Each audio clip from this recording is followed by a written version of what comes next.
So we roll into part 2, the second decade, starting in 1987, and this was the first year where things actually got hard, where I had such a palette of movies that meant so much to me and have meant so much to me. And every single one of these I have seen no less than 30 or 40 times.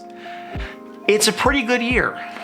1987 has Hellraiser, Evil Dead 2, Near Dark, Prince of Darkness, and Opera.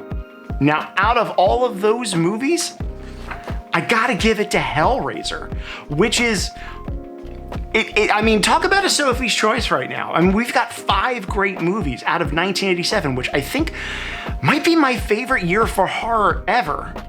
But Hellraiser is kind of it. It is that unique blend of ghost story meets body horror meets legitimately scary shit on top of, again, being weirdly sexy. As we roll into 1988, I mean, Child's Play is the only answer in my book. Child's Play is that perfect storm of horror and comedy with a wisecracking villain. Chucky does everything that Freddy Krueger does, but does it 100,000 times better. And it sets the groundwork for the sequels that would come later on that are... It's weird to think of Child's Play as the Fast and the Furious of horror movies, where they get better the longer in the tooth the series becomes. Probably my favorite horror franchise. I kind of want to give that to Hellraiser, but the more and more I think about it, if you cut out 2 and 3, they're all kind of home runs. Except for that remake. That wasn't so hot. Cool. I know, I'm doing a video right now. Do you want to get up and lay down? What do you want to do? You can get back in my lap if you want. Come on. What do you want? Come here. Hop on up. Come on, up. Come on. Ooh, yeah, good girl. Good girl. I love this cat. I love this cat. Did you know that Mozzie here is 19 years old? She's a 19-year-old little kitten. Oh, she's so much a tiny little girl. Oh, I love her so much. I love her so much. This is as much her room as it is my room. And once again, I'm going to be covered in cat hair. She's shedding like crazy.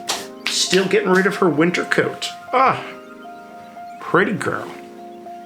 All right. 1989, another no-brainer year. It's Pet Sematary, movie directed by a woman, movie co-starring somebody from Star Trek: The Next Generation, on top of Herman Munster. It's got one of the like legit scary kids in a horror movie. It's great. It also has the best scare, like one of like those like legitimate awful horror scares, and you know the one I'm talking about.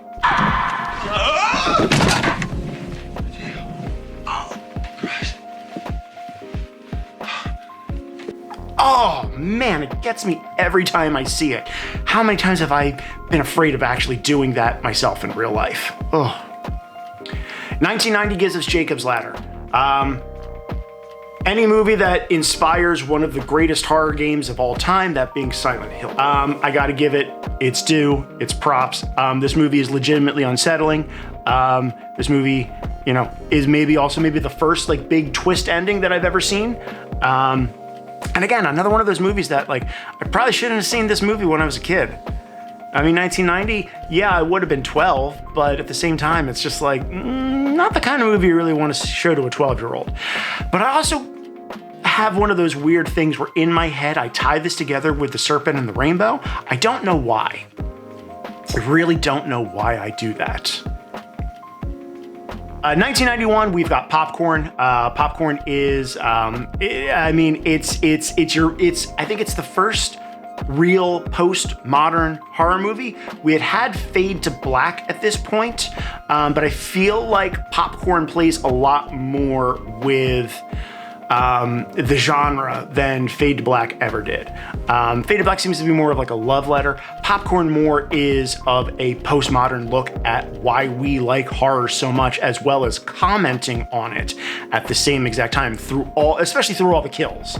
I do feel like it gets a little campy at the end, but I'm willing to give that movie that conceit. And as somebody who spends a lot of their time at revival horror shows outside of Philadelphia, thanks to the Exhumed Film guys and everybody over at Philomoka, I feel like there's just that personal kind of like connection I have of sitting in a movie theater while a movie-based slasher is going around killing people. It just all works for me. 1992, Bram Stoker's Dracula. I can't say more about this movie that hasn't already been said. The costuming alone puts this into the #1 spot. The visual effects, something that I did not know for the longest time, were all done in camera by Francis Ford Coppola's son, who had never done visual effects before. And this movie looks like $1 million. Sure, it smushes the Bram Stoker and Vlad the Impaler kind of like smushing of those two stories together a little bit, but Gary Oldman is at his absolute finest here. Anthony Hopkins is camping it up like nobody's business. Keanu Reeves is coming in and doing exactly what he needs to do for the part. It also bumps out Candyman, which I'm really sorry about, Candyman. I still love you so much. You're such a great movie. But you just narrowly get beat out by Bram Stoker's Dracula. Like I said, costumes alone put this in the #1 spot. I don't know if y'all can see her right now, but she's got her back paw up all the way, and her paw is like all the way out like this as she's giving herself a bath. It's one of the cutest things in the world. 1993, it's a VHS video store classic. It's Return of the Living Dead 3. Now, it has a lot to live up to because Return of the Living Dead, one of the great horror comedies. This movie takes that kind of Romeo and Juliet approach, and it does a really bang-up job. It's romantic. It's got that kind of early 90s alt goth kind of like feel to it, especially coming so soon out of the 1980s. And it kind of carries on like the very good tradition of horror comedy that you get out of the Return of the Living Dead series. Just ignore the two that come after it almost 20 years later. It's a great flick. It's cute. It's cute. I hate to refer to a horror movie as cute, but it's a cute movie. 1994. The last great John Carpenter movie, ? In the Mouth of Madness. A lot of directors kind of have that mark where you just kind of, well, this is kind of like that last great push. And sadly, this is what this is for me as far as Carpenter. His love letter to H.P. Lovecraft, maybe one of the best Lovecraftian movies that we've seen. In the Mouth of Madness it's got Sam Neill in maybe one of the best roles he's ever had, and this is the year he did Jurassic Park too, or the year after. Jurassic Park 94 and 93. Jurassic Park was 93. So this is the year after Jurassic Park. Sam Neill in horror. Even his tackle on Damien in The Omen 4, the dude has a weight that he brings to these movies, whether he's playing the villain or whether he's playing the everyman like he is here in this film. It's a great flick. I wish we got to see a little bit more of the big Lovecraftian cosmic horror, but this movie is all about tension. And if there's one thing that Carpenter can bring to the table, it's a slow burn, tension-filled movie. And this movie has it. It's great. 1995 brings us I love Tales from the Crypt, but I don't think there's a single episode of the show that is as good as Demon Knight. Demon Knight is one of those movies that I'm so glad is starting to see a great renaissance in horror right now. So many people are going back to this movie and saying, oh, this movie humps. You've got character actors out the wazoo. On top of that, you have Billy Zane and Jada Pinkett Smith at their absolute hottest, playing off each other with a chemistry that is palpable and some legitimate, amazing creature work. And I'm willing to bet that a certain Buffy the Vampire Slayer creator saw this flick and was more than willing to kind of infuse that whole vibe into the Buffy TV show. We're gonna wrap up the second decade with 1996's The Craft. I mean, what more do you have to say about this movie?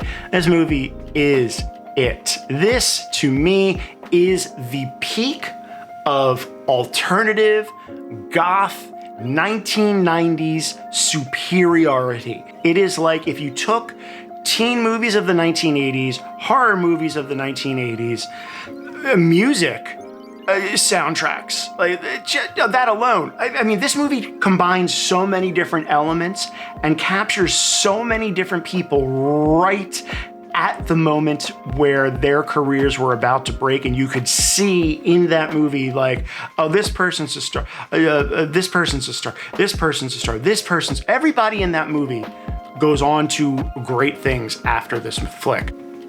There's not a single person in this movie I didn't have a crush on. So that wraps up decade number 2.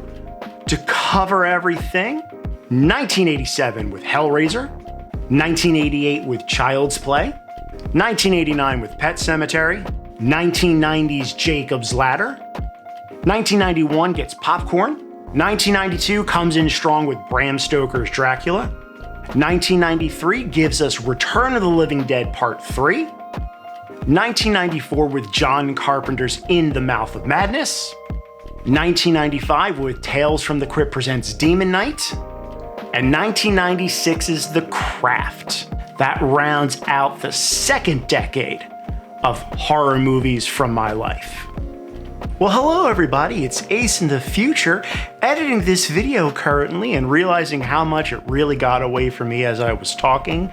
Lots of long-winded answers, especially the further I went into the video. So I'm going to be cutting this up into 3, maybe 4 different videos that I'll be releasing every other day throughout the week. So Monday, Wednesday, Friday, Sunday, whole week's worth of my thoughts on every horror movie from every year that I have been alive. So I'll see you soon for part 2. Thank you so much for watching. If you've enjoyed this video, go ahead and head down below, give it a thumbs up, subscribe to the channel for more Star Trek and horror movie based content, and never forget, live long and prosper.